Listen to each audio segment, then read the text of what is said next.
بسم اللہ الرحمن الرحیم۔ السلام علیکم دوستو۔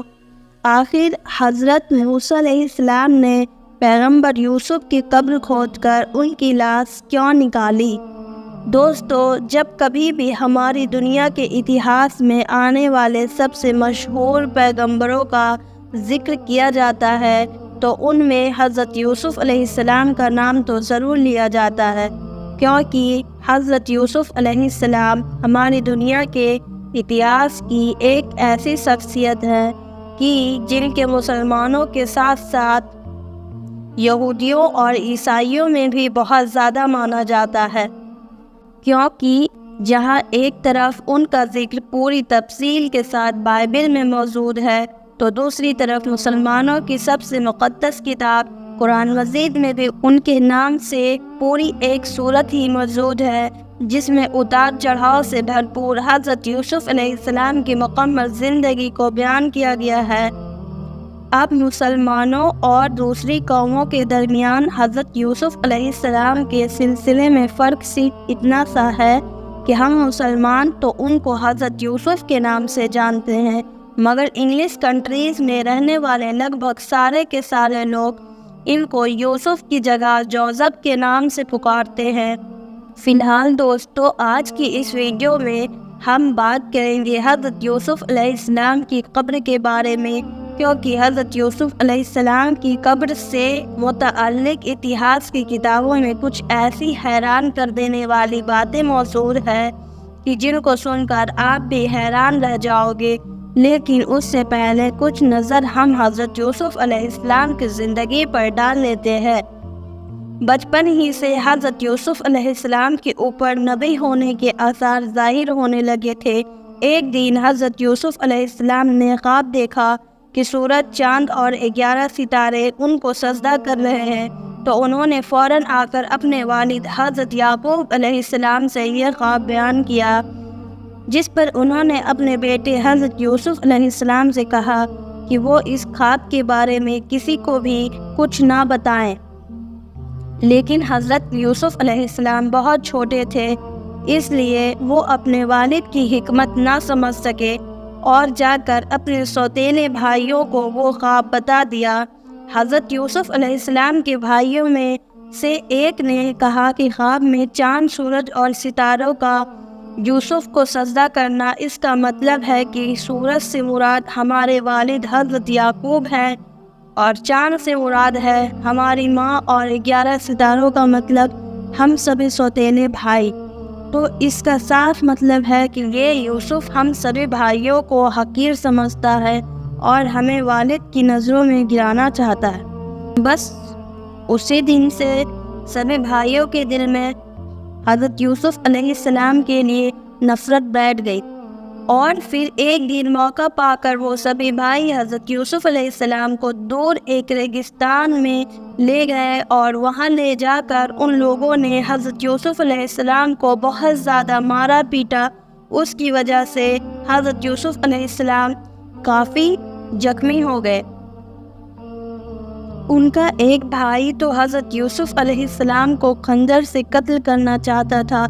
لیکن بڑے بھائی نے اسے ایسا کرنے سے روک لیا، اور پھر حضرت یوسف علیہ السلام کے زخموں سے خون صاف کرنے لگے۔ ساتھ ہی ساتھ اس بڑے بھائی نے اپنے چھوٹے بھائیوں کو سمجھایا کہ اب یوسف کو معاف کر کے انہیں گھر واپس لے کر چلو، لیکن بڑے بھائی کی ایسی باتوں پر سبھی چھوٹے بھائی غصہ ہونے لگے، اور قریب تھا کہ یہ سبھی بھائی مل کر حضرت یوسف علیہ السلام کے ساتھ اس بڑے بھائی کو بھی قتل کر دیتے۔ اس لیے بڑے بھائی نے موقع غنیمت سمجھ کر کہا کہ چلو یوسف کو قتل تو نہ کرو، لیکن اسے کسی ویران کنویں میں ڈال دو۔ یہ سن کر سبھی بھائیوں نے حامی بھرتے ہوئے حضرت یوسف علیہ السلام کو اپنے ساتھ لیا اور دور ریگستان کے ایک گہرے و نمکین پانی کے کنویں کے پاس پہنچے۔ وہاں پہنچ کر انہوں نے پہلے تو حضرت یوسف علیہ السلام کی قمیض نکالی، اور اس کے بعد حضرت یوسف علیہ السلام کو اس کنویں میں پھینک دیا۔ پھر ان سبھی بھائیوں نے ایک بکرا ذبح کیا اور اس کے خون سے حضرت یوسف علیہ السلام کی قمیص کو پوری طرح رنگ لیا۔ پھر اسے لے کر وہ گھر پہنچے۔ گھر پہنچ کر جب ان کے والد حضرت یعقوب علیہ السلام نے اپنے بیٹوں سے پوچھا کہ آخر یوسف کہاں ہے، تو وہ سبھی لوگ گھٹنے پر بیٹھ کر زور زور سے رونے لگے، اور پھر حضرت یعقوب علیہ السلام کو قمیص دکھاتے ہوئے کہا کہ ہم لوگ یوسف کو اپنے سامان کے پاس چھوڑ کر دور کھیلنے چلے گئے تھے، مگر شام کے وقت جب ہم سامان کے پاس واپس لوٹے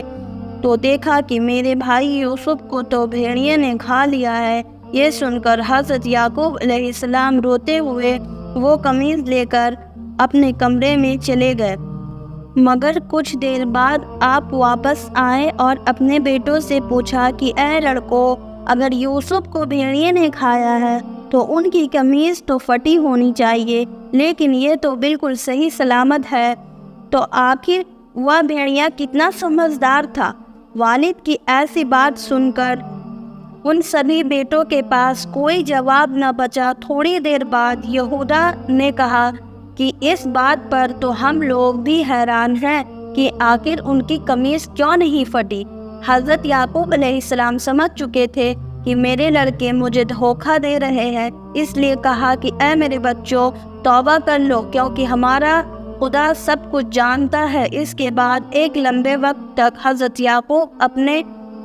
سبھی لڑکوں سے ناراض رہے۔ دوسری طرف حضرت یوسف علیہ السلام کو اس کنویں کے پاس سے گزر رہے ایک تجارتی قافلے نے نکال لیا، اور پھر انہیں مصر کے بازار میں جا کر ایک غلام کے طور پر عزیز مصر سے بیچ دیا۔ عزیز مصر نے حضرت یوسف علیہ السلام کو بہت اچھی طرح سے پالا پوسا، یہاں تک کہ اسی کے گھر میں حضرت یوسف علیہ السلام جوان ہوئے۔ حضرت یوسف علیہ السلام کو اللہ نے دنیا کی آدھی خوبصورتی عطا فرمائی تھی، اس لیے جو بھی انہیں دیکھتا تو حیران رہ جاتا۔ عزیز مصر کی ایک بیوی تھی کہ جس کا نام زلیخا تھا، وہ حضرت یوسف علیہ السلام کی خوبصورتی دیکھ کر ان کے عشق میں گرفتار ہو گئی، اور پھر اس نے ایک دن موقع پا کر حضرت یوسف علیہ السلام کو اپنے کمرے میں بلایا اور اپنی بری خواہش کا اظہار کیا۔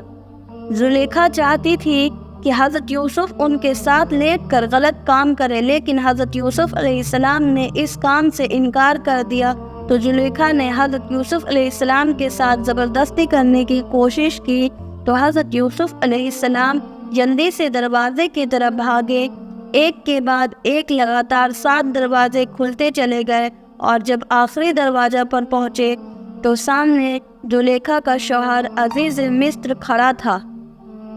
شوہر کو دیکھ کر زلیخا نے بڑی چالاکی کے ساتھ سارا الزام حضرت یوسف علیہ السلام پر ڈالتے ہوئے کہا کہ اے میرے شوہر، تیرے گھر میں رہ کر جو تیری ہی بیوی کے ساتھ گناہ کا ارادہ کرے تو اس غلام کو یا تو جیل میں ڈالا جائے یا سخت سزا دی جائے۔ لیکن حضرت یوسف علیہ السلام نے فوراً عزیز مصر سے کہا